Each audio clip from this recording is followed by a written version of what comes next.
Welcome dear students.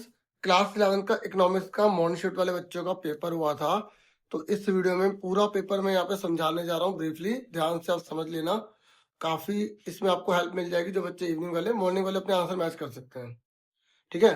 तो देखिए, पहला जो क्वेश्चन है ना, यहाँ पर यह आया हुआ है कि माध्यिका वह मान है जो किसी श्रृंखला में सभी प्रेक्षणों के योग को प्रेक्षणों की संख्या से विभाजित करने पर प्राप्त होती है। देखो इंग्लिश में भी है। अगर मीडियन जो है ना वो वैल्यू होती है जो ऑब्टेन की जाती है, सभी जितने भी ऑब्जर्वेशन को जोड़ दो, ठीक है, सभी को जोड़ दो, उसके बाद जितने हैं उससे डिवाइड कर दो। तो ये तो मीन निकालते हैं ना, यहाँ तो मीडियन की बात कर रहा है, तो ये तो हमें पता लग गया गलत है। देखो यहाँ पे ना मीडियन के बारे में डेफिनेशन जो होती है ना वो नहीं लिखी है, मीन की डेफिनेशन लिखी है। तो आपको मैंने पहले भी जो वीडियो प्रोवाइड की थी बताया था कि मीन मीडियन मोड इनके बारे में, इसके फायदे नुकसान पढ़ लेना, उसी में सारी बातें कवर हो जाती हैं। तो ये गलत है।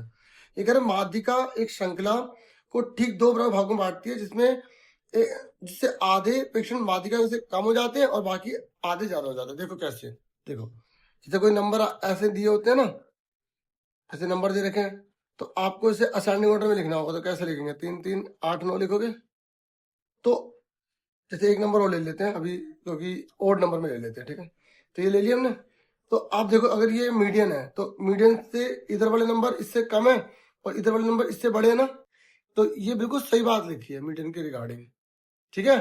ऐसे इवन में भी ले सकते हैं, लेकिन आपको यहाँ कंसेप्ट समझना है ना, तो इसलिए आंसर आ गया। तो इसका आंसर क्या होगा? कथन 2 सत्य, कथन 1 असत्य है, ठीक है, समझ में आ गया। फिर नेक्स्ट क्वेश्चन है, अगर हिस्टोग्राम है ना वो किससे कंस्ट्रक्ट होता है? देख लो किस तरीके की क्वेश्चन दिया, हिस्टोग्राम के बारे में बोला है। तो आप बोलोगे ये ना जो क्लास इंटरवल होता है ना, ऐसे बनाया होगा आपने हिस्टोग्राम। आप खुद सोचो हिस्टोग्राम आप कैसे बनाते हो? आपको इंटरवल दिए होते हैं तभी तो बनाते हो, हाँ या ना? यस या नो? बनाते हो ना। और अगर एग्जाम में हिस्टोग्राम की जगह बार ग्राफ बोलता, तो बार ग्राफ के लिए हमें इंडिविजुअल सीरीज चाहिए होती है। मैं एक्स्ट्रा से बता रहा हूँ, कहीं अगर ऐसा दे दे टीचर के माइंड में कि भाई चलो मैं बार ग्राफ वाला दे देता हूँ, तो इस तरीके से। तो यहाँ हिस्टोग्राम के लिए तो क्या है, सतत श्रृंखला चाहिए।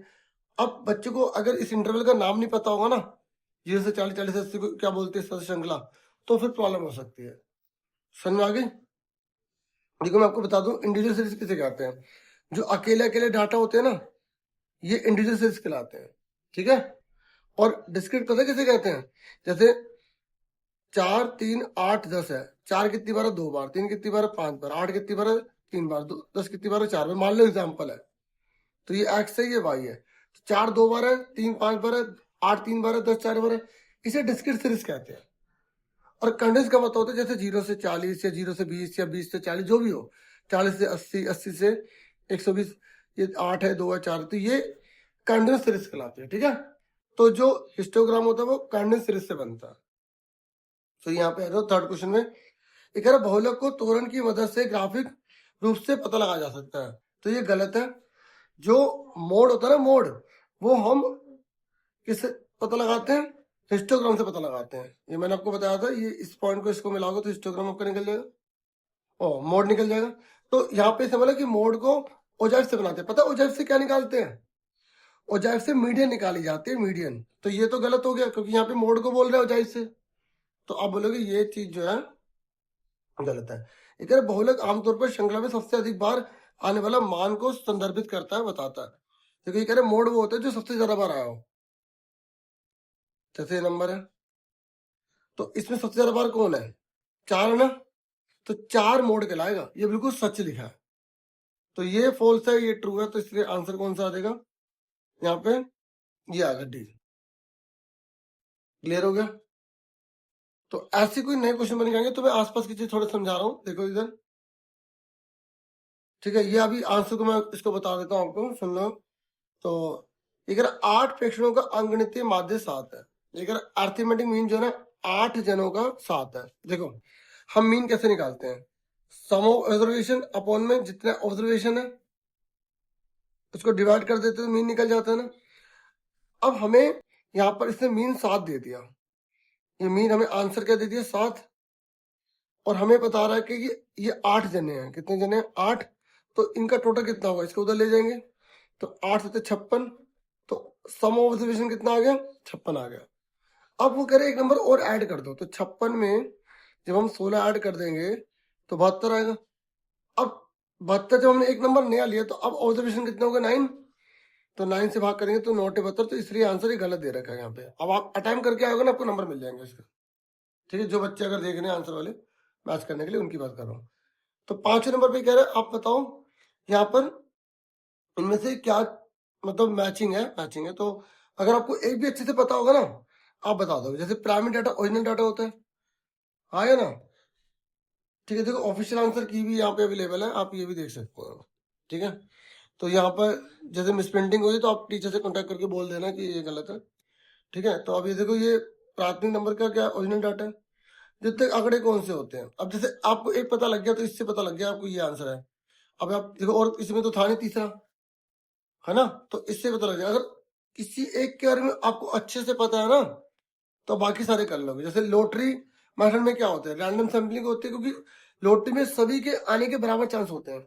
और जैसे ये क्वेश्चन है ना, तो सैम्पलिंग के कौन कौन से एग्जांपल है ये पढ़ सकते हो आप इसमें। प्राइमरी डाटा किसे कहते हैं, जो पहली बार इकट्ठे किए जाते हैं। सेकेंडरी जो पहले से इकट्ठे होते हैं उनको जो इकट्ठा किया जाता है। जैसे आपने एक एक घर में जाके कोई डाटा इकट्ठा किया, फिर मैंने आपसे इन्फॉर्मेशन ले ली बोली, और थोड़ी सी जानकारी उसमें ले ली, तो मेरे द्वारा जो ली गई जानकारी वो सेकेंडरी कहलाएगी, और आपने जो एक एक घर से जो इन्फॉर्मेशन इकट्ठी की है ना, वो प्राइमरी कहलाएगी। तो प्राइमरी ओरिजिनल होते हैं। सेकेंडरी कौन से होते हैं, सेकेंडरी जो होते हैं ना, वो पब्लिश या अनपब्लिश सोर्स हो सकते हैं।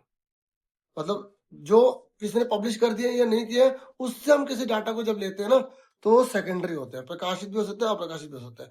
लॉटरी विधि क्या है, सबके चुने जाने के बराबर अवसर है, इसलिए यादृच्छिक है। और स्कूल क्रिकेट टीम के लिए विद्यार्थी का चयन है, तो ये क्या हो जाएगा यहाँ पर, इसके हिसाब से नॉन रैंडम सैम्पलिंग। ठीक है, क्योंकि यहाँ पे हम स्टूडेंट्स को सेलेक्ट कर रहे हैं ना, हम बाहर के किसी बच्चे को नहीं रहे, तो यहाँ पे एक तरह से नॉन रैंडम सैम्पलिंग होगा। अगर पूरे होल की बात करें, जैसे बहुत से स्कूल है, लेकिन आपने एक स्कूल से ले रहे हैं, या जो बच्चे स्कूल नहीं पढ़ते उनमें से भी तो चुन सकते थे। तो यहाँ पे इसलिए नॉन, अगर देखो ना बेस्ट पता लग गया तो बाकी सब पता लग ही जाएंगे। ठीक है, अब उसके बाद देखो ये कह रहा है, अगर ये मध्य मान है, ये मिड वैल्यू दे रखी है, इससे मतलब फर्स्ट क्लास क्या होगी। जब मिड वैल्यू दी होती है ना, तो हमें यहाँ पे क्लास इंटरवल निकालने के लिए कह रहा है ये। और पता है क्लास इंटरवल कैसे निकालते हैं, इनका पहले देखो गैप कितने कितने का है। तो 33 में से 24 के कितने बचे, 9 बचे। यहाँ पर देखो, यहाँ पे भी 9 बच रहे हैं, तो जो घटाने पे बच रहा है ना उसका आधा कर दो। 9 का आधा 4.5, तो 4.5 घटा दो, 4.5 जोड़ दो इसमें, तो 4.5 घटाओगे तो 19.5, 4.5 जोड़ोगे तो 28.5। तो इस तरीके से आंसर ही आ गया। ठीक है, तो इसको देखकर भी आप समझ जाओगे कि भाई क्या कहना चाहता है। ये क्लास मिड वैल्यू लिखा है, इसे क्लास मार्क भी कहते हैं। और कभी कभी एग्जाम में बहुत आसान पूछना चाहे तो ये दे देगा वो, और बोलेगा इसे क्लास मार्क निकालो, तो दोनों को जोड़ के आधा कर दो कि यही आएगा। तो उल्टा पूछ सकता है ना। और मैंने देखा भी है कि 11वीं में मॉर्निंग इवनिंग में काफी क्वेश्चन वैसे ही दे दिए जाते हैं, थोड़ा चेंज कर देते हैं। अगर एक तालिका में पंक्तियों के शीर्षक को क्या कहते हैं, ठीक है, बताओ इनमें से क्या कहते हैं। तो उसे बोला जाता है स्टब्स। देखो सपोर्ट मटेरियल में ना, देखो ये सबसे पहले ये रो होती है और ऐसे कॉलम होता है। ठीक है, तो ये यहाँ पे स्टब जो है,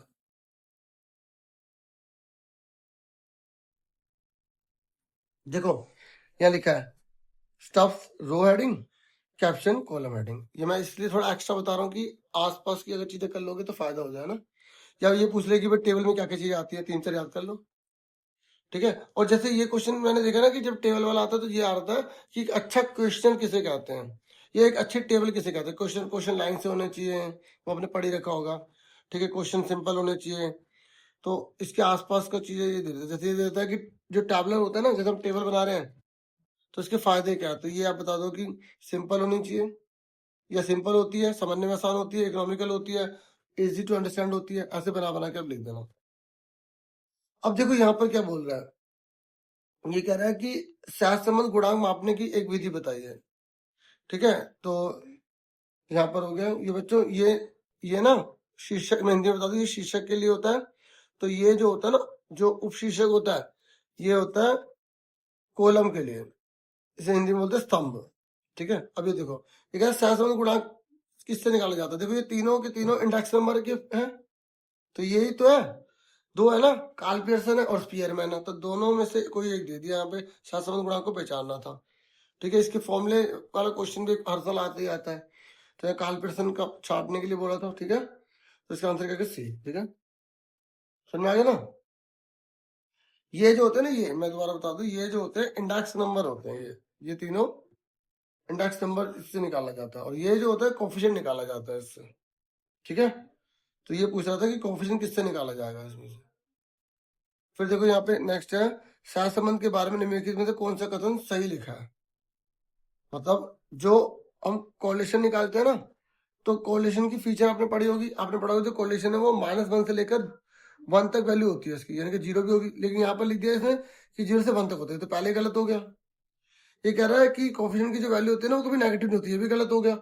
ऐसा क्वेश्चन कभी आना तो काटने वाले तरीके से कर ला करो, ये भी गलत लिखा है, ये भी गलत लिखा है।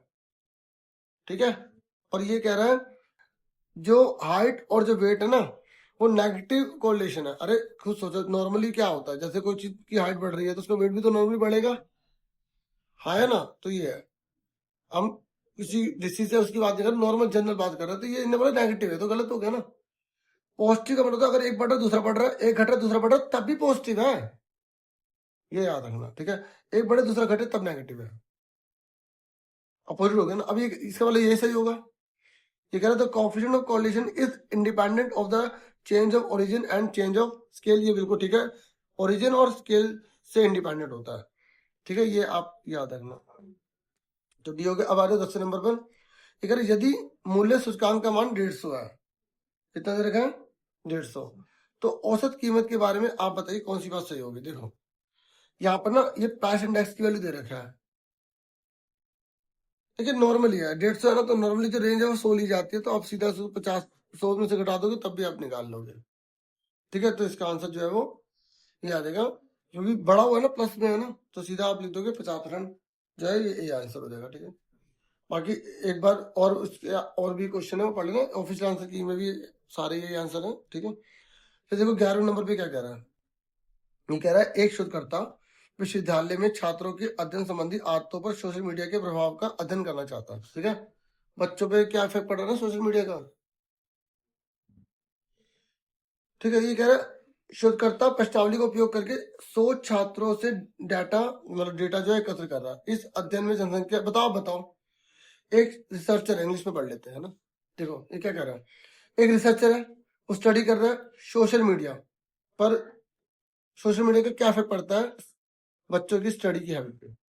ठीक है, रिसर्चर जो है वो यहाँ पे डाटा इकट्ठा कर रहा है 100 स्टूडेंट से, किसने 100 स्टूडेंट, उनसे क्वेश्चन पूछ रहा है।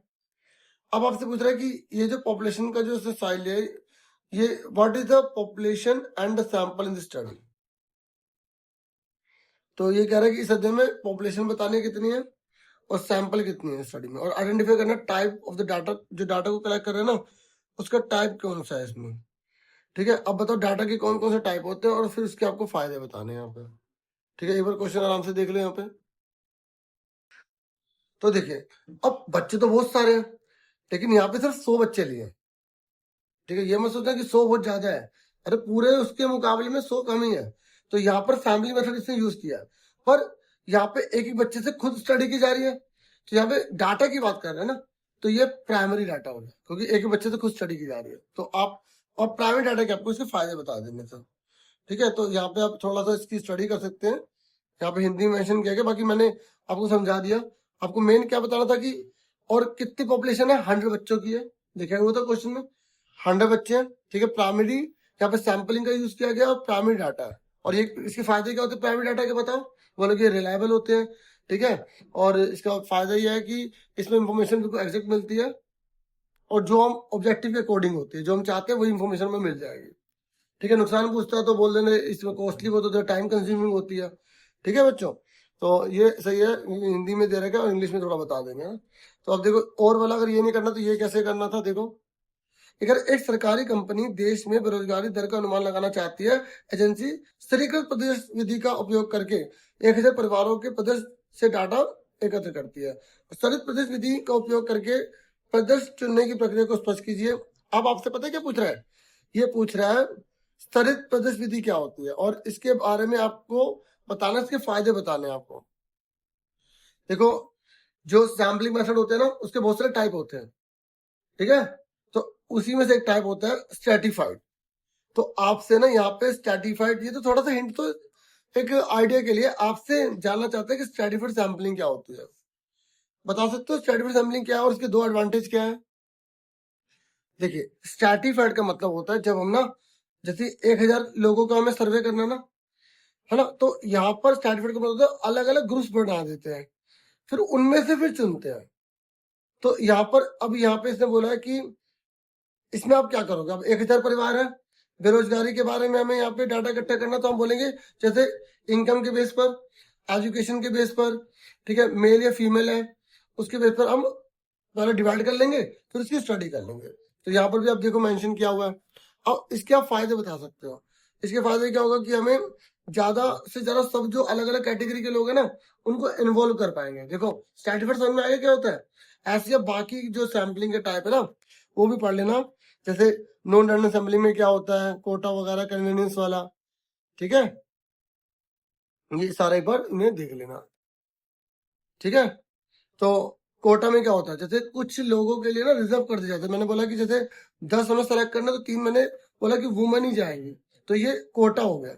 या किसी चीज के लिए मैंने बोला एससी को दी जाएगी, एसटी को दी जाएगी, ओबीसी को दी जाएगी, ठीक है। तो इस तरीके से कोटा सैम्पलिंग होगी, कुछ लोगों के लिए रिजर्व कर देना, ठीक है। और कन्वीनियंस मतलब जो मुझे अच्छा लग रहा है उसके हिसाब से सैम्पलिंग करना, ठीक है। अब देखो जब, तो इसके फायदे आप बता दोगे ना, इससे क्या होता है कि ज्यादा जो रिप्रेजेंटेटिव होते हैं उनको इंक्लूड किया जा सकता है, बेहतर प्रतिनिधित्व हो सकता है, और इससे रिलायबिलिटी बढ़ जाती है, विश्वसनीयता बढ़ जाती है। अब देखो इधर क्वेश्चन, अब न्यूमेरिकल आगे जल्दी से देखो, ये क्वेश्चन दे रखा है। इसने बोला है कि आपको उपभोक्ता मूल्य सूचकांक की गणना करनी है। तो अगर आपको इसका फॉर्मूला पता है कंज्यूमर प्राइस इंडेक्स का, तो आप आराम से कर दोगे, ठीक है। इसका जो फॉर्मूला होता है कंज्यूमर, इसको जो लास्ट ईयर है ना, लास्ट ईयर उसी का मतलब लगाना था। ये वाला फॉर्मूला होता है P1 P0 Q0 Q0, ठीक है।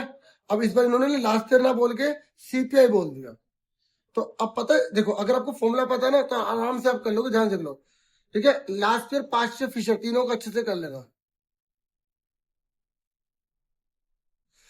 ठीक है। अब देखो करेंगे कैसे, बहुत आसान तरीका है। देखो अगर आपने पहले फॉर्मूला लिख दिया ना तो आप आराम से सोल्व कर लेंगे। ये देखो P0 P1, अब पता जीरो किसे कहते हैं, जीरो किसे कहते हैं, जो पुराना साल होगा, ये प्राइस लिखा होगा P0, ये क्या है प्राइस, बाद वाला है, बाद वाले को P1 बोलेंगे। अब बताओ ये 23 लिखा है तो पुराना हुआ या नया हुआ, 24 से तो पुराना है, तो ये क्यों जीरो कहलाएगा। और क्वेश्चन में हमें हिंट मिल गई थी, अगर हमें फॉर्मूला नहीं समझ आ रहा तो मिल गया हिंट। देखो हमें P0 दे रखा, P1 और Q0 दे रखा, Q1 दे नहीं रखा, तो बच्चा उससे भी समझ जाएगा कि लास्ट ईयर का फॉर्मूला लगाना। और अगर हमें Q1 दिया होता तो हम 5 का लगाते। अगर कोई बच्चा भूल गया तो याद होने चाहिए सारे फॉर्मूले, ठीक है। 5 का फॉर्मूला क्या है, P1 Q1 P0 Q1 into में 100। मैं इसलिए बता रहा हूँ कि अगर मान लो करंट ईयर वाला दे देना तो समझ जाना वो 5 का, ठीक है।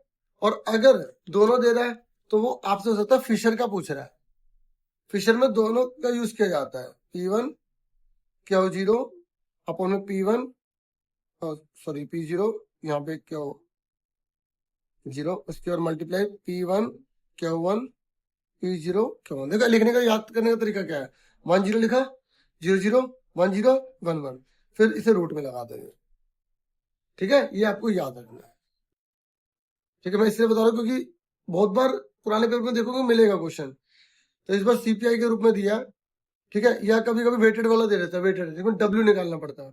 और पता है डब्ल्यू किसे कहते हैं, पुराने प्राइस को पुराने क्वांटिटी से मल्टीप्लाई कर दो, डब्ल्यू हो जाता है वेटेड। कभी डब्ल्यू ना दे रखो तो ऐसे निकालेंगे, P0 Q0 को मल्टीप्लाई कर देंगे,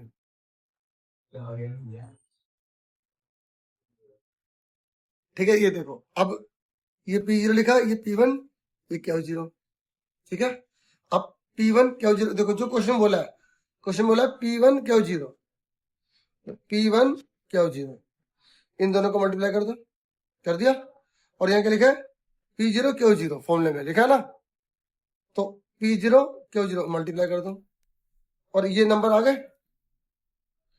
अब इसमें पुट कर दिया हमने, दोनों को मल्टीप्लाई करके 130 से डिवाइड कर दिया। अरे 0 काट दो ना, फिर 750 को 13 से डिवाइड कर दो। ठीक है, ये देखो यार। और ना एक बार सुनो, कभी कभी ना कुछ क्वेश्चन में ऑप्शन होते हैं, तो आप चेक कर लेना कि पता लगे उसके नीचे ऑप्शन हो और वो आसान हो और आप उसमें लग गए। हालांकि इसमें तो ऑप्शन नहीं आया 12वें नंबर पर, 13वें में आया होगा।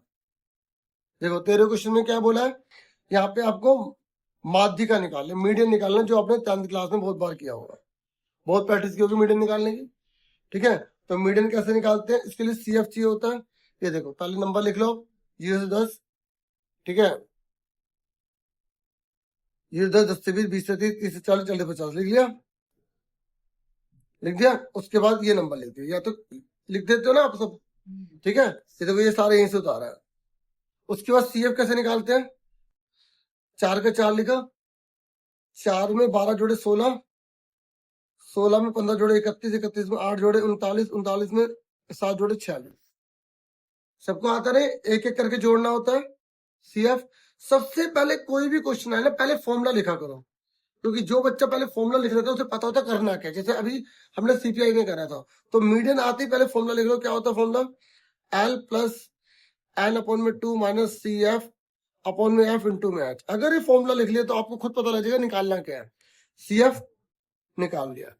अब सबसे पहले इन सारे CF में से हमारे को कौन सा CF लेना है, इतने सारे CF निकल गए। संचय बारंबारता बोलते हैं, क्यूमुलेटिव फ्रीक्वेंसी बोलते हैं। इन सारे में से कौन सा लेना है, तो आपको कौन सा लेना है, इसका टोटल कितना है भाई, इसका टोटल यही तो होगा 46, क्योंकि यहाँ पे एक एक करके जोड़ा है। तो N कितना है 46, 46 का आधा कितना होता है 23। तो 23 किसके अंदर आ रहा है, देखो यहाँ पे 4 तक गिनती खत्म होगी, 16 तक गिनती खत्म होगी, इसमें आ रहा है 23, है ना, क्योंकि इसमें 17, 18, 19, 20 सब इसी में आएंगे। तो ये इस पे बॉक्स बना दिया, ये इसके अंदर आ रहे, पर CF ये नहीं होगा, CF से ऊपर वाला होता है, ये याद रखना। ये तो हमने N/2 पता लगाया किसके अंदर आ रहा है, ये हो गया, ये होगा F। तो F कितना आ गया हमारा 15। CF कितना आ गया हमारा, बताओ कितना आ गया CF, 31 से ऊपर वाला 16। और इसके सामने वाला ये होता है लोअर लिमिट, ये होता है अपर लिमिट। तो L कितने का 20, मुझे पूरी में तो सबको अच्छे से आता होगा। ठीक है, और H कितना है, H कितने का गैप चल रहा है 10 का, तो 10। अब बस हमें फॉर्मूले में पुट कर देना, इसको भी पुट करना है सारे को। ठीक है, तो फॉर्मूले पुट कर दो, क्या आंसर आ जाएगा ये देख लो। ये मैंने आपको समझा दिया कैसे लिया, बस पुट कर दो इसमें। देखो यहाँ पे अलग अलग नाम लिख सकते हैं, आपने जो याद कर रखा है वही लिख देना, पुट कर दो। ठीक है, आपका आंसर आ जाएगा। ठीक है, देखो यहाँ पे मीडियन आया ना और 10वीं क्लास का आया, तो मीन और मोड वो भी एक बार रिवाइज कर लेना, क्योंकि हो सकता है आप में वो दे दे, क्योंकि यही करते हैं, ज्यादा मुश्किल इतना नहीं करते। जैसे अब मीन का फॉर्मूला एक बार बता दूं, सिग्मा FI XI अपॉन में सिग्मा FI होता है। ठीक है, और एज्यूमिंग मेथड का क्या होता है, अगर थोड़ा वो कहे मैं तो बच्चों को टफ दूंगा, सिग्मा FI DI अपॉन में सिग्मा FI। ठीक है, ये एज्यूम का हो गया। और स्टेप डिवीजन का कौन सा हो गया, sigma FI UI sigma FI into में H या I लगाना है ना। और अगर टीचर ने कहा भाई हम टफ देंगे, क्वार्टाइल भी दे सकते हैं, फिर Q1 Q3 निकालने को दे सकते, तो मुश्किल नहीं है। जैसे यहाँ पर N अपॉन में 2 लेते हैं ना, अगर Q1 है ना, Q1 वहां पे N/4 लेना होता है। ठीक है, और N/4 किसके अंदर आ रहा है, जिसके अंदर आ रहा है उसमें डब्बा बना देंगे, उससे ऊपर वाला CF हो जाएगा। और फॉर्मूले में ना अगर Q1 आ जाता है तो फॉर्मूले में ये जो है ना, या N/2 की जगह N/4 लिखना, तो बाकी सेम है। एक बार किसी और की वीडियो देख के थोड़ा सा उससे प्रैक्टिस कर लेना है। ठीक है, तो मतलब एक बार सीख लो ना क्या जाता है, क्योंकि Q1 भी ऐसी है और Q3 भी ऐसी है। बस Q3 में यहाँ पे 3 लग जाता है या 4 लग जाता है, बस इतना ही है। अगर D लिखा आ जाए, D7 P7 लिखा आ जाए, तो यहाँ 7 लिख के बटे में 10 अगर D है तो, और P है तो 7 लिखा है, 7 बटे में 100, P में बटे में 100 लगाते हैं, क्योंकि P में तो होता है परसेंटाइल, परसेंटाइल 100 में होती है ना, और D डिसाइल 10 में होते हैं। इतना नहीं बता रहा, चलो फिर ज्यादा कंफ्यूजन होगी। ऑप्शन ये क्योंकि इतना भी टफ नहीं देंगे, टफ क्या प्रैक्टिस के ऊपर है। चलो और वाला देखो, और वाला थोड़ा मुश्किल दिया है। ये कह रहा है अगर मीडियन 5000 है तो आपको ये वैल्यू निकालना है। जब एक आंसर देगा तो एक वैल्यू को गुम कर देगा ना, तो इसको कैसे निकालेंगे? देखो, हमें सेम वही प्रोसीजर करना है। देखो,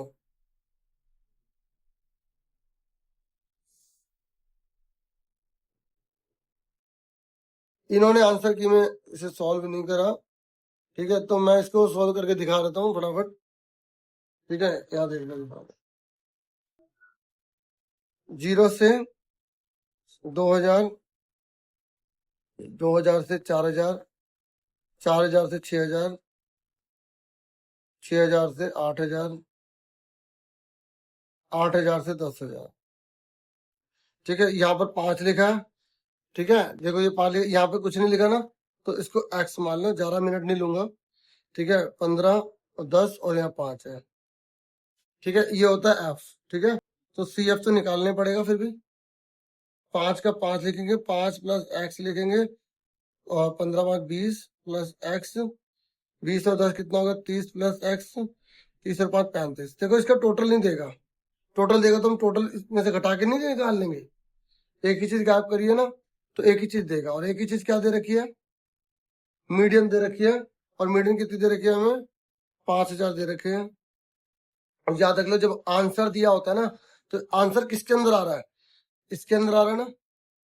तो जब आंसर दिया तो इस उल्टा देखना होता है। तो ये एल के लाएगा, ये वाला एफ के लाएगा, और इसके ये बॉक्स होता है, इससे ऊपर वाला CF कहलाता है, ठीक है। बॉक्स के ऊपर वाला CF होता है, ठीक है, ठीक है ना। बस अब हमें पुट करना, आंसर आ जाएगा। और एच कितना है? 6000 में से 4000 के कितने बचे? 2000। अब पुट कर दो। आप कहोगे सर आप कहते पहले फॉर्मूला लिखना है, तो आपने फॉर्मूला नहीं लिखा, क्योंकि हमने एक क्वेश्चन की जैसा देख लिया था। ये तो फॉर्मूला पहले लिख लो, कॉमन रहता है, पता लग जाता है क्या निकालना है। एम कितना है? 5000। एल कितना है? 4000। एल अपन में 2 कितना है? ये कितना है? 35 प्लस एक्स। तो यहाँ पे लिखेंगे 35 प्लस एक्स बटे में 2। CF कितना है? 5 प्लस एक्स। थोड़ा कॉम्प्लिकेटेड हो गया। एफ कितना है? 15। और एच कितना है? 2000, ठीक है। तो ये 4 0 से जाके क्या हो जाएगा? माइनस का। तो अब यहाँ पे सॉल्व करना ना, तो इसका आपको एलसीएम लेना पड़ेगा। देखो इधर ध्यान से, 35 प्लस एक्स, 2 की इसमें गुणा करो, देखो इधर 2 को इससे मल्टीप्लाई करो, 2 पंजे 10, 2 किससे करो? 2x।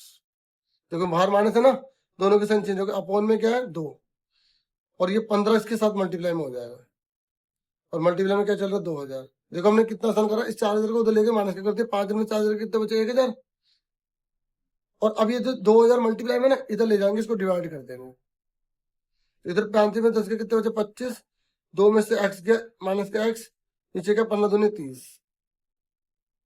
ये 3 0 कट गए, ठीक है। अब उसके बाद यहाँ पर थोड़ा स्पेस यहाँ नहीं बचा ना, तो इसलिए उल्टा रिवर्स ऑर्डर में चल रही है गाड़ी, ठीक है। तो 25 माइनस एक्स अपॉन में क्या है? 30, ठीक है। तो इसको मल्टीप्लाई कर दो, तो 25 दूना 50, 2x, 30, 50,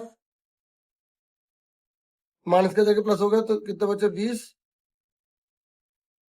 2 गुणा वाला भाग हो गया, एक्स कितने का आ गया? 10 आ गया, ठीक है। चलो अभी इसमें ज्यादा टाइम नहीं लगाएंगे, अब आगे देखो फटाफट।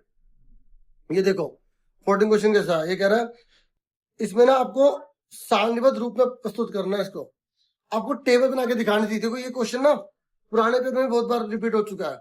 टेबल फॉर्म, इस पूरे स्टेटमेंट को आपको टेबल फॉर्म में बनाना है, टेबल बनानी है इसकी। देखो ये लिखा भी है 2018 में, ठीक है। ट्रेड यूनियन में इतने हैं, इसमें इतने आदमी है, तो बची औरतें उतनी। ऐसे नॉन जो यूनियन वर्कर है इतने टोटल है, इसमें इतनी औरतें, बाकी घटा देंगे तो बचे आदमी, ठीक है। और इस तरीके से ये सारा डाटा दे रहेगा, तो आपको इसको टेबल फॉर्म में दिखाना। 4 नंबर की सिर्फ टेबल बनानी है। ये देखो, देखो आपको सन दे रखा था 2018 2019, देख रहे हो। बस उसके बाद आप देखो यूनियन सदस्य, पुरुष इतने हैं, महिला इतनी होंगी, टोटल इतना है। देखो ये दे दिया ना टोटल, और ये दे दिया, तो इसमें से घटा ये बचा, और ये आपको टोटल ये दे दिया, ये दे दिया, इसमें से घटा ये निकाल लिया, आपको खुद घटाना था।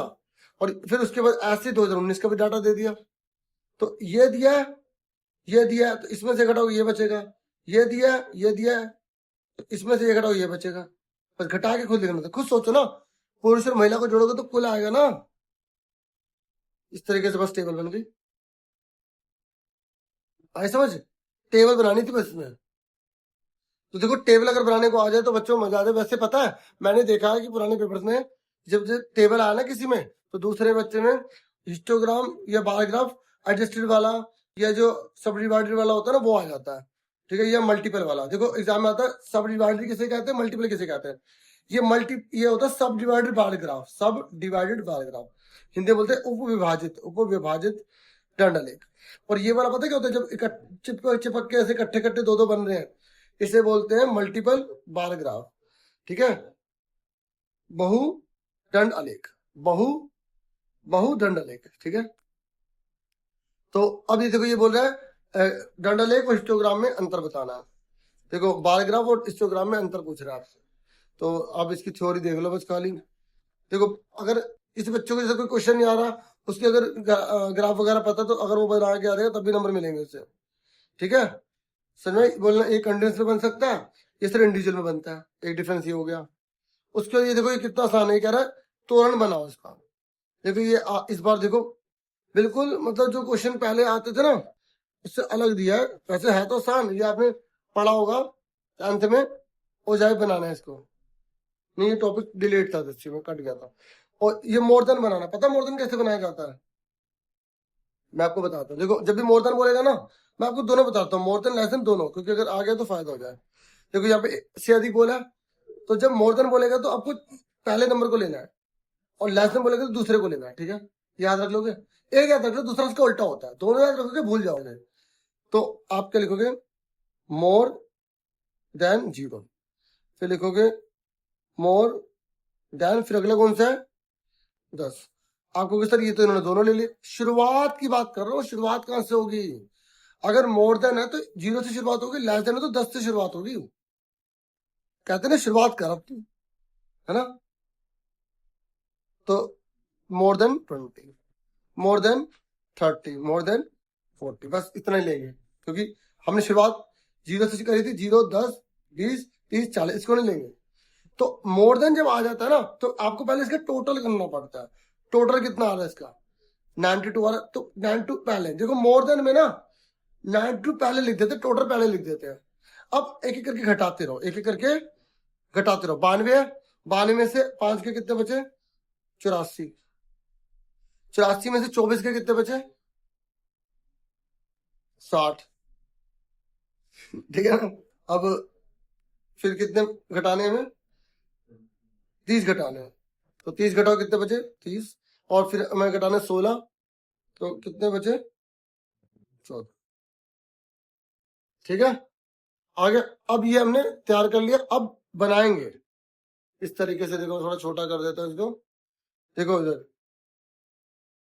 यहाँ पे टेबल ले लेंगे, ये जो 0, 10, 20 है ना, ठीक है, इसको हम यहाँ पे लिखेंगे 10, 20, 30, 40, 50, ये जो नंबर है यहाँ आ जाएगा। और ये कितना जा रहा है 92, तो 10 का टेबल ले लेते हैं। यहाँ पहाड़ा लेना होता है, ये मत सोचना कि हर बार सेम लेंगे, यहाँ पे लकीली सेम ही आ रहा है,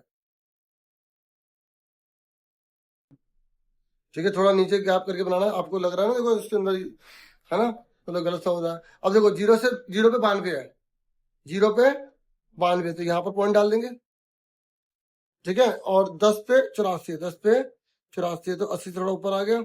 20 पे 60 है, 20 पे 60 है, और 30 पे 30 है, 30 पे 30 है, और 40 पे 14 है, यहाँ पर ले ली। तो ये इस तरीके से बन जाएगा, इसे बोलेंगे मोर देन हो जाएगा, ठीक है। मैंने क्या कहा था कि मैं आपको लेस देन वाला भी समझाऊंगा। देखो अगर इसमें लेस देन पूछा होता, क्या पूछा होता, लेस देन, हिंदी में भी आप देखते रहना बच्चों, है ना। तो लेस देन पूछा होता तो मैंने क्या कहा था, मोर देन 0 से शुरू करा पहले वाले से, तो जो लेस देन है वो 10 से स्टार्ट करेंगे, ठीक है। तो आप लिखोगे लेस देन 10,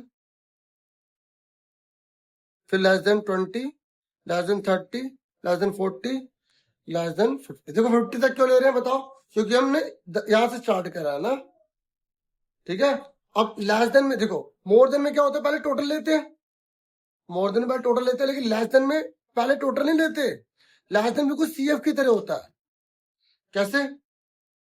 5 है, देखो ये जो 5 है ना, 5 का 5 लिख देंगे, फिर 5 में 24 जोड़ देंगे, कितना हो गया 29, 29 में 30 जोड़ देंगे, कितना हो गया 59, 59 में 16 जोड़ देंगे, कितना हो जाएगा 75, 75 में तो 89 आ गया बच्चों। अब सुनो, मुझे लगता है कि मैंने जो ये पहले वाला कैलकुलेट करा है, इसमें थोड़ी अमाउंट वगैरह की कोई मिस्टेक हुई, मतलब कंसेप्शन में आ गया ना बच्चों, थोड़ा कंट्रीब्यूट करना, ठीक है, कोई मिस्टेक वगैरह हो गई अमाउंट में, ठीक है ना। चलो समझ में आ गई। अभी ये कैसे करें, टोटल एक एक करके देखो। अब कई बच्चे सोचते हैं कि जो लेस देन वाला ना, इसी को उल्टा करके लिख दो, नहीं ऐसा नहीं होता, ये एक एक करके जोड़ना होता है, अलग अलग होता है, ठीक है। तो अब इसका बनाएंगे कैसे, तो देखो ये 0, 10, 20, 30, 40, 50, 60, तो यहाँ पर आप जो है वही कितने का पाड़ा ले लोगे, 10 का पाड़ा ले लोगे, ठीक है। थोड़ा सा लिख रहा हूँ, अब ज्यादा लिख रहा हूँ। 10 पे 5 है, 10 पे कितना है 5, ठीक है। तो लेस है ना, नीचे से ऊपर जाता है, 20 पे 29 है, 30 पे 59 है, तो ये इस तरीके से ऊपर जाता रहेगा।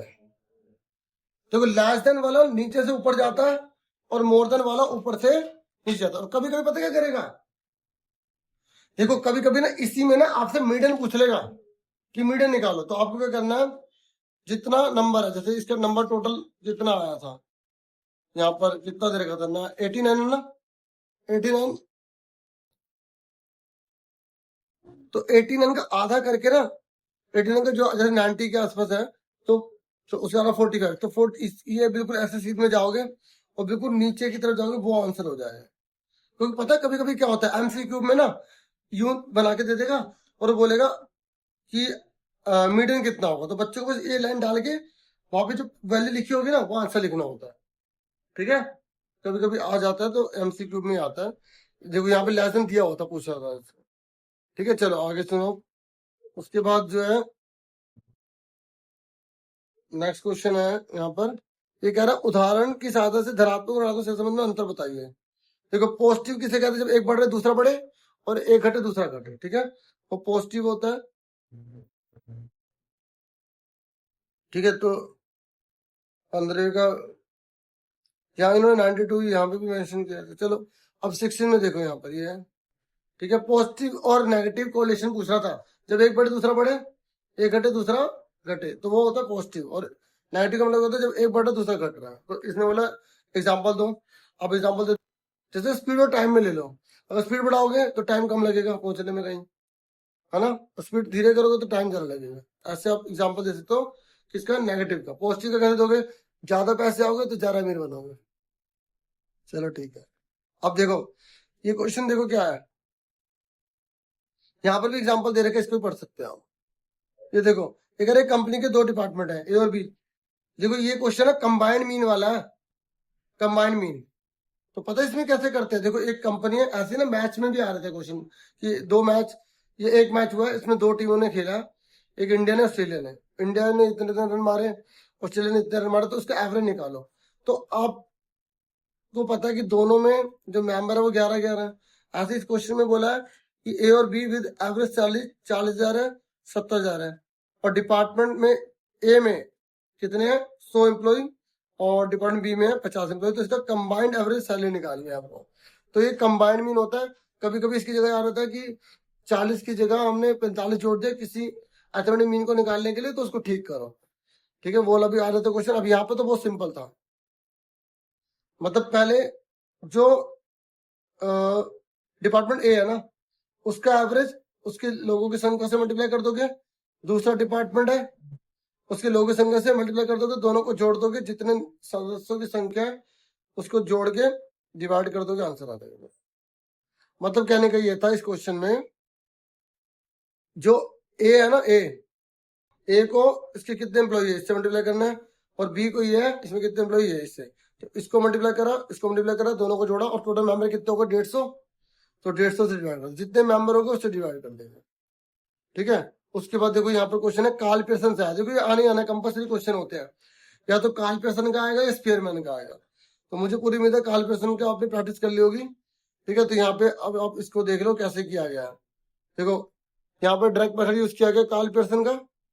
देखो पहले ये एक्स और वाई दोनों लिख दिया, ठीक है। पता है कैसे सोल्व किया जाता है इनको? तो ये एक्स है ना, पहले फॉर्मूला लिख लो, काल पेयरसन का फॉर्मूला क्या होता है, ये होता है फॉर्मूला डायरेक्ट वाला, लिख लिया, ठीक है। अब सोल्व करो, देखो बहुत आसान है, ध्यान समझ लो, क्योंकि हो सकता है सेम आ जाए, मतलब अमाउंट अलग आए। तो ये दे रखा है, देखो इधर ध्यान से प्लीज सभी देखो, ये दे रखा है, इस सबको टोटल कर दो, कितना है? देखो ये टोटल ने कर दिया यहाँ पे 75, इन्हें लाइन डार्क नहीं करी ना, तो ये सारा नंबर को टोटल करा 75, और वाई का टोटल कितना आ गया 400, ठीक है। तो 75 को कितने जने, 1 2 3 4 5, तो 75 को 5 से भाग कर 15 है, और वाई वाले को टोटल 400, तो 5 से डिवाइड करेंगे कितना है 80। तो एक्स वाले को एक्स में से घटाना है, वाई वाले को वाई में से घटाना है। अब ये कितना है 15 है ना, तो आपको इस सब में से 15 घटा दो, देखो देखो ये 15 सब में से घटा दो, तो 10 15 10 में से 15 गए माइनस के 5, 12 में से 15 गए माइनस के 3, 15 में से 15 गए 0, 18 में से 15 गए 3, 20 में 15 गए 5, ठीक है। ऐसे वाई का कितना निकला था आंसर 80, तो सब में से 80 घटा दो, 100 में से 80 गए 20, 90 में से 80 गए 10, 80 में से 80 गए 0, 70 में से 80 गए -10, 60 में से 80 गए -20, ठीक है। अब जो हमने आंसर निकाला है ना, इनका स्क्वायर कर दो, 5 का स्क्वायर 25, 3 का स्क्वायर 9, 0 का 0, 3 का 9, 5 का 25, ऐसे 20 का 400 होता है, 10 का 100 होता है, 0 का 0, 10 का 100 होता है, 20 का 400 होता है, ठीक है। और ये जो हमने छोटे एक्स और वाई है ना, अब इनकी मल्टीप्लाई कर दो, 20 पंजे 100, 3 दाम 30, 0 के 0, 3 दाम 30, 20 पंजे 100, ठीक है। समझ आ गई? देखो हमने करा क्या, सबसे पहले इसका हमने मीन निकाला, फिर हमने वाई का मीन निकाला, फिर हमने क्या करा, इसमें से घटा दिया, इसको इसमें से घटा दिया, फिर इसका स्क्वायर कर दिया, इसका स्क्वायर कर दिया, और इन दोनों को मल्टीप्लाई कर दी, और फिर इसका और इसका टोटल कर दिया। देखो 3 जगह टोटल चाहिए, 1 2 3, और बस इस फॉर्मूले में पुट कर दिया। देख लो 260, 1000 और 68, ये डायरेक्ट मेथड है, आप एक बार एज्यूम वाला भी कर लेना, ठीक है। ये सॉल्व कर दिया, आंसर आ गया। उसके बाद देखो 70वें का यहाँ पर ये कह रहा, अगर ये नहीं करना तो अब ये अलग कर सकते हो, रैंक वाला दे दो, दोनों ही दे दिए इस बार। यहाँ पर दे दिया कि रैंक वाला आपको कोरिलेशन करना है, तो रैंक वाले में पता ना रैंक दी जाती है कैसे नो।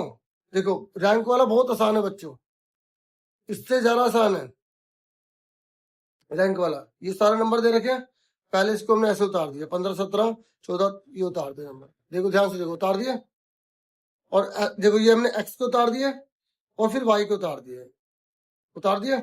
अब इनको रैंक देनी है, रैंक मतलब होता है मतलब किसकी कितनी वैल्यू, जो सबसे यहाँ पे छोटा या बड़ा कोई भी एक नंबर ले सकते हो। यहाँ पे इन्होंने सबसे बड़े नंबर को 1 बोला है, फिर उससे छोटे नंबर को क्या, देखो जितना करोगे उतने मार्क्स मिलेंगे, तो सबसे बड़े नंबर को यहाँ पे क्या बोला 1, तो 18 से छोटा कौन है थोड़ा 17, उसको 2 बोल दिया, तो 17 से छोटा कौन है और 16, 3 बोल दिया, 16 से छोटा कौन है और 15, 15 से छोटा और कौन है,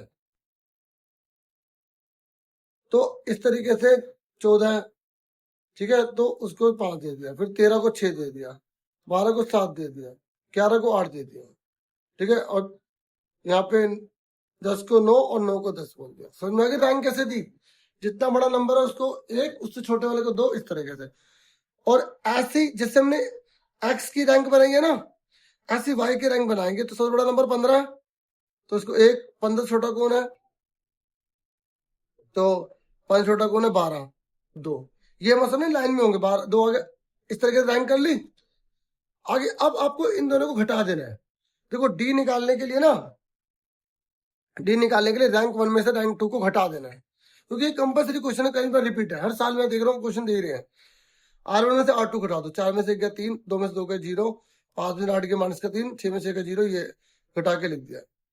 ठीक है, आगे समझ में। उसके बाद जो हमने डी निकाला इसका स्क्वायर कर देंगे। 3 का स्क्वायर 9, 0 का 0, 3 का स्क्वायर 9, माइनस खत्म हो जाता है स्क्वायर में, इसलिए स्क्वायर करते हैं। ठीक है, ये आ गया। अब इसका टोटल कर लो, इस डी का, डी स्क्वायर का, सिर्फ डी स्क्वायर का टोटल करना है और इस फॉर्मूले में पुट कर दो बस। देखो ये फॉर्मूला है, 1 की जगह 1 लिखा, 6 लिखा, क्योंकि कोई भी नंबर रिपीट नहीं है, रिपीट होता तो एम आ जाता है। जो मैंने आपको एक पेपर भी करवाया ना, प्रैक्टिस पेपर, वो आप देख लेना। ये आ गया 86, एन का 10 की 3, ये 10, तो इसमें सोल्व कर दिया आंसर। ठीक है, अब ये उसके बाद ये इसने बोला स्कैटर डायग्राम एक्सिस की समांतर है, यदि आंकड़ों के एक समूह का प्रकीर्णन आरेख एक्सिस की समांतर है तो सहसंबंध गुणांक का मूल्य क्या होगा, ये पूछ रहा है। बोलोगे दूसरे में कोई परिवर्तन ही नहीं हो रहा तो 0 होगा। अगर कोरिलेशन अगर ऐसे आ गया ना पैरेलल, तो दूसरे पे कोई इफेक्ट ही नहीं पड़ा, दूसरे में बढ़ रहा घटा कोई चेंज नहीं हो रहा ना, तो बोलोगे 0 होगा। बस इतना लिखना था इसमें, बी वाले में। ठीक है, अब देखो ये हमारा हो गया। अब आ जाओ माइक्रो पे, तो इसमें हम ज्यादा टाइम नहीं लेंगे माइक्रो में, ठीक है, क्योंकि वो न्यूमेरिकल होते हैं चैप्टर में। तो मतलब दूसरे बुक, अब देखो 18वें नंबर पे है, फटाफट देखो। ये कह रहा है indifference curve represent the combination of two goods that give the consumer same amount of satisfaction. बताओ, ये कह रहा है जो इंडिफरेंस कर्व होता है उसमें कंज्यूमर को हर पॉइंट पे सेम सेटिस्फेक्शन मिलती है। बोलोगे हाँ सही है, ठीक है, ठीक है, ये याद रखना। और अब जैसे इंडिफरेंस कर्व का है ना, यहाँ पे इसको अंधिमन वक्र भी बोलते हैं, उदासीनता वक्र भी बोलते हैं। तो इसके हर पॉइंट पे ना सबको समान संतुष्टि मिलती है, सेम सेटिस्फेक्शन मिलता है। अब मेरी बात सुनो ध्यान से, सेम सेटिस्फेक्शन होता है। आपको एक बात ये ध्यान में रखनी है कि इसकी फीचर क्या होती है। जैसे ये कभी एक्सेस को टच नहीं करता, कभी वाई एक्सेस को टच नहीं करता, जितना ऊपर जाएगा उतना ज्यादा सेटिस्फेक्शन होगा। दो इंडिफरेंस कर्व कभी एक दूसरे को काटते नहीं है, ये इसकी फीचर हो जाती है।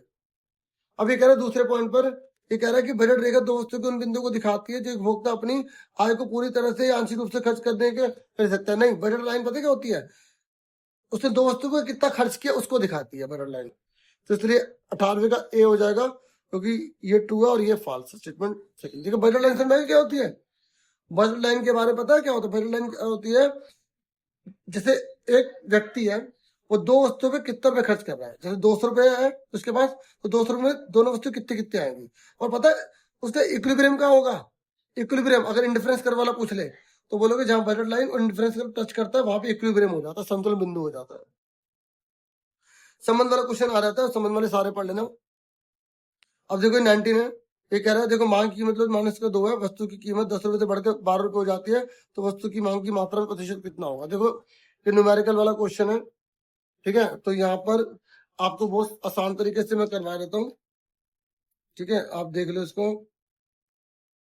देखो या तो आने आना क्वेश्चन है, ऐसे डिमांड आता है या लास्ट सप्लाई होता है। इसका एक सिंपल तरीका आप याद रख लो, ed is equal to percentage change in quantity और परसेंटेज चेंज इन प्राइस, इतना याद रखना बस फॉर्मूले में, ठीक है। तो यहाँ पर इसने बोला कि कीमत लो 2 है माइनस, ठीक है, 2 दे रखा है, तो इसकी जगह 2 दे रखा है। अब परसेंटेज इन क्वांटिटी कितनी है, तो यहाँ पर बोल रहा है कि द डिमांड निकालनी है, क्वांटिटी में परसेंटेज चेंज कितनी हो रही है, तो इसकी जगह एक्स लिख दो, ठीक है। और ये कह रहा है परसेंटेज चेंज इन प्राइस, देखो ये कह रहा है 10 से 12 हो गया, और जब 10 से 12 हो गया तो हमें परसेंटेज चेंज इन प्राइस निकालना पड़ेगा। तो परसेंटेज चेंज इन प्राइस का फॉर्मूला क्या होता है, डेल्टा पी अपॉन में पी इंटू में 100 होता है, क्या होता है 100, ये होता है, ठीक है। और ऐसे परसेंटेज चेंज इन क्वांटिटी का फॉर्मूला क्या होता है, डेल्टा क्यू अपॉन में पी इंटू में 100 होता है। पर ये हमें निकालना नहीं पड़ेगा क्योंकि हमें सीधा पूरी बात पूछी है। तो ये कैसे सोल्व करेंगे, डेल्टा पी पता कैसे निकालते हैं, ये देखो 10 से 12 रुपए हो गया, प्राइस बढ़ गया, तो डेल्टा पी की जगह 2 रुपए आ जाएगा। और पी कितना, पहले कितना था 10 बटे में 10 मल्टीप्लाई में 100, तो 0 कट गई, तो ये आ गया 20%, तो यहाँ लिख देंगे 20%। देखो अभी उधर जाके क्या हो जाएगा, क्रॉस मल्टीप्लाई, तो 40 आ गया, तो क्वांटिटी कितनी आ गई 40%। अब ये बोलो बढ़ेगा या घटेगा, देखो आपने लो पढ़ा डिमांड का, जब प्राइस बढ़ता है तो डिमांड क्या होती है, घटती है, ठीक है।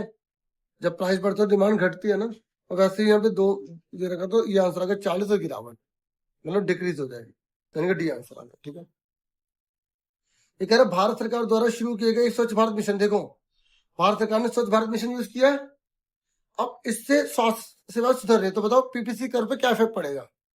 तो अगर भारत सरकार अच्छा काम करती है तो पीपीसी कर राइट में शिफ्ट हो जाता है। जैसे तेल की कमी हो जाएगी भारत में, तो ये लेफ्ट में खिसक जाएगा। ठीक है, तो इसलिए आंसर इसका क्या आ जाएगा, तो इसका आंसर बी होगा। ठीक है, अब उसके बाद देखो यहाँ पे क्या कह रहा है, ये कह रहा है उपभोक्ता की आय में वृद्धि से वस्तु की मांग में हमेशा वृद्धि होती है। तो बताओ ये ट्रू है फॉल्स है। आप बोलोगे नहीं। देखो अगर कंज्यूमर की इनकम बढ़ती है ना, मेरी बात ध्यान सुन लो, ये फॉल्स है। कंज्यूमर की जब इनकम बढ़ती है तो 2 चीजों पे इफेक्ट पड़ता है, एक नॉर्मल गुड्स पर और एक घटिया गुड्स पर। सुन रहे हो, अगर इनकम बढ़ेगी तो नॉर्मल गुड्स की डिमांड बढ़ती है, और अगर इनकम बढ़ेगी तो घटिया गुड्स की डिमांड कम हो जाती है। ठीक है, ऐसे आपने वो पढ़ा होगा ना, कॉम्प्लीमेंट्री और सब्स्टिट्यूट गुड्स पढ़ा है। संपूरक, कॉम्प्लीमेंट्री को हिंदी में बोलते हैं पूरक, और सब्स्टिट्यूट को बोलते हैं स्थानापन्न। कॉम्प्लीमेंट्री मतलब जो मिलकर किसी डिमांड को पूरा करते हैं, जैसे चाय और चीनी। ठीक है, और स्थानापन्न का मतलब होता है जो एक दूसरे के स्थान पर यूज करते हैं, जैसे चाय और कॉफी। तो इसमें क्या होता है, अगर एक की डिमांड बढ़ती है, एक का प्राइस बढ़ता है, ठीक है, तो दूसरे की डिमांड कम हो जाती है। इसमें नेगेटिव होता है, इसमें एक का प्राइस बढ़ता है दूसरे की डिमांड बढ़ जाती है, इसमें पॉजिटिव रिलेशन होता है।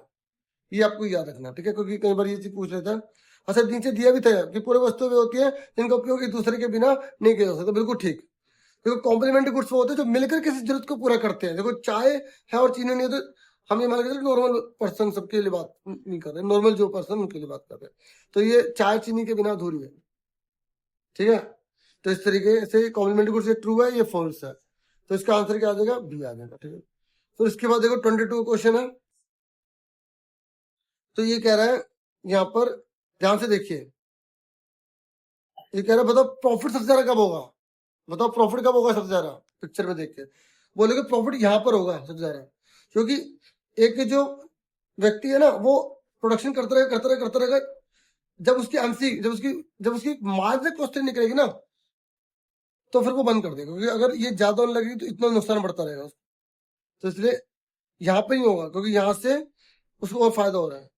तो इसका आंसर क्या आ गया, एफ। ठीक है, आंसर की देख सकते हो आप। उसके बाद देखो यहाँ पर ये देखो मैक्सिमम प्रॉफिट कब होगा पता है, जब एम और एमसी बराबर हो और एमसी एमआर से ऊपर निकलने लगता है। तो ये विजडम पेड के लिए था, इसका आंसर डी है। फिर देखो अब यहाँ पे अगर एक भी आपको पता होगा ना, आप आराम से कर लोगे। ये कह रहा है टीवीसी बताओ इनमें से किस शेप की होती है। तो यहाँ पर टीवीसी जो होती है ना वो एस शेप की होती है, टोटल वेरिएबल कॉस्ट। पता है कैसे बनती है, देखो ये ऐसे करके बनती है। एसी एसी कर्व कैसा होता है हमेशा, एसी कर्व हमेशा यू शेप का होता है। और एपी कर्व कैसा होता है, एपी कर्व होता है इनवर्स यू शेप का ऐसे। और AR curve in perfect combination में पूछ रहा है, एआर परफेक्ट कॉम्बिनेशन में पैरेलल हो जाता है एक्स एक्सिस के।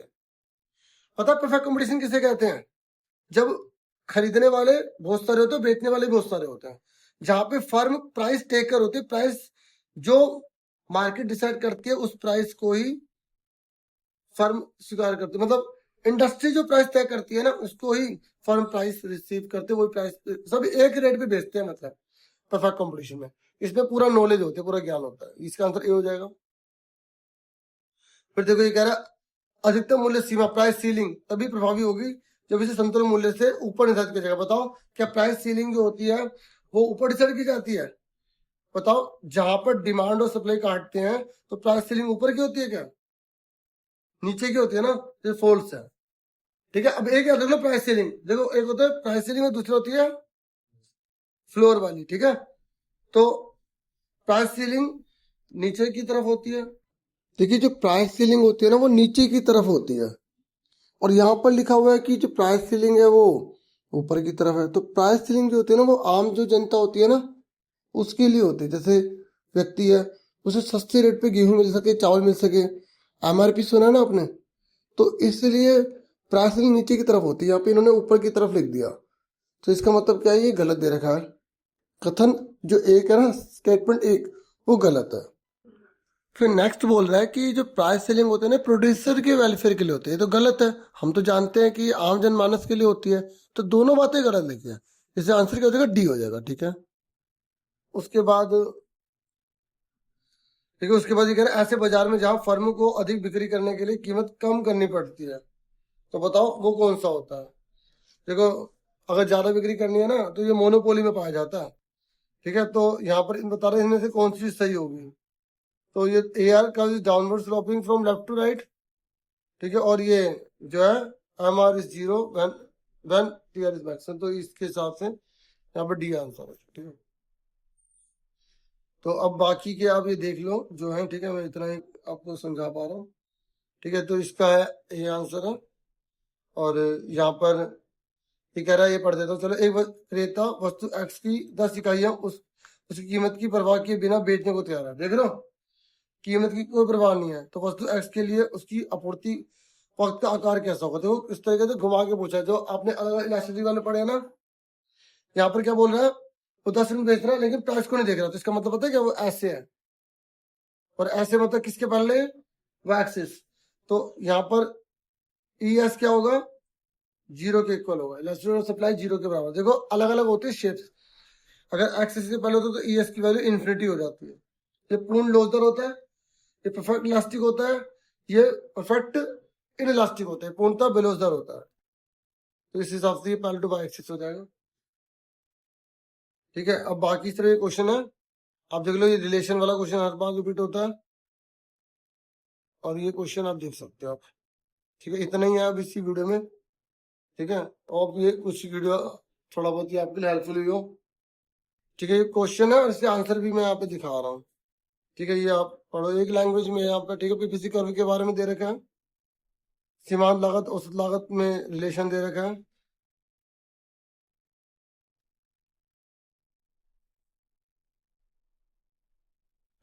मांग की मात्रा में परिवर्तन और मांग में वृद्धि में अंतर है। ठीक है, तो जैसे यहाँ पे आया ना, change in demand and increase in demand, तो आप जो सप्लाई वाला ना वो पढ़ लेना।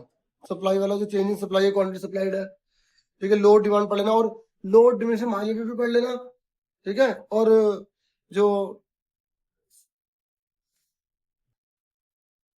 लो वेरिएबल प्रोपोर्शन वाला पढ़ लेना। ठीक है, प्रवृत्ति अनुपातों का नियम एक बार देख लेना।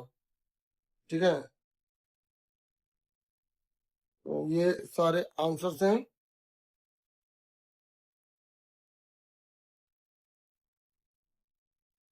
देखो फ्लोर प्राइस वाला आया है यहाँ पर क्वेश्चन।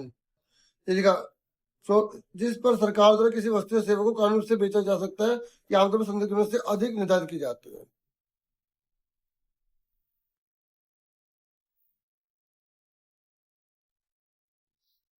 ठीक है, जो फ्लोर प्राइस है ना वो किसानों के लिए है। ठीक है, ये याद रखना, किसानों के लिए फ्लोर प्राइस है। ठीक है, तभी तो इसका नाम फ्लोर रखा गया। छत मतलब जो मार्केट में डिसाइड हुआ ना प्राइस, उससे ऊपर का प्राइस रखा जाता है, इसलिए फ्लोर प्राइस रखा गया इसका नाम। ठीक है, अभी न्यूमेरिकल एक बार इसको मैं देख लेता हूँ। देखो ये क्वेश्चन देख लो कैसे कैसे आए हैं। ये केस स्टडी है। ठीक है, केस स्टडी आई है।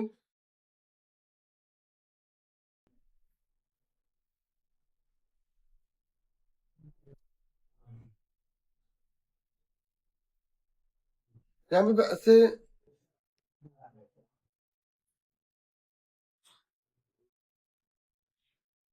ये 30 तो 33 में ये जो न्यूमेरिकल है ना, अगर अमन की बजट रेखा एक्स और वाई अक्ष पर क्रमशः 20 इकाई और 30 इकाई अंतःखंड है। यदि वस्तु एक्स का मूल्य 50 रुपए प्रति इकाई है, तो आपको अमन की इनकम निकालनी है। तो सिंपल तरीका था, देखो आपको मल्टीप्लाई कर देनी थी बस। ठीक है, और अगर कीमत पूछा तो ऐसा डिवाइड करके निकाल लेना, ये था। ठीक है, अब बाकी ये मैंने पेपर तो आपको दिखा दिया है, तो बच्चे कुछ जो इसके आंसर है वो आप एक बार देख लो।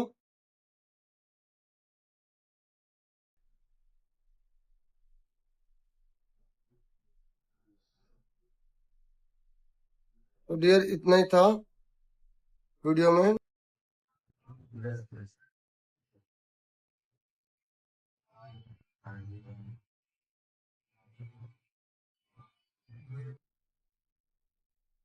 Thank you for watching and listening carefully.